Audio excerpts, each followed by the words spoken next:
আসসালামু আলাইকুম। আজ আমি আপনাদের সামনে প্রেজেন্ট ইনডিফিনিট টেন্স এর স্ট্রাকচার এবং এটার প্র্যাকটিস সরাসরি দেখাবো।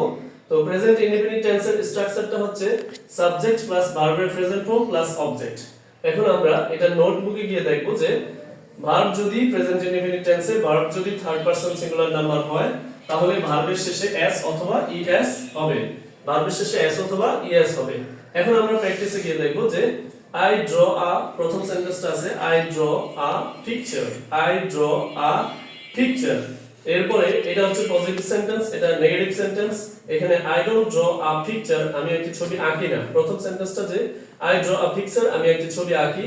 I don't draw a picture, আমি একটি ছবি আঁকি না। Do I draw a picture, আমি কি একটি ছবি আঁকি? Do I not draw a picture, আমি কি একটি ছবি আঁকি না।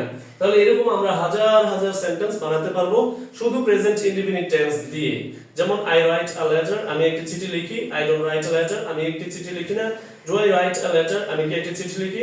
Do I not write a letter, আমি কি একটি চিঠি লিখি না। Thank you very much for watching.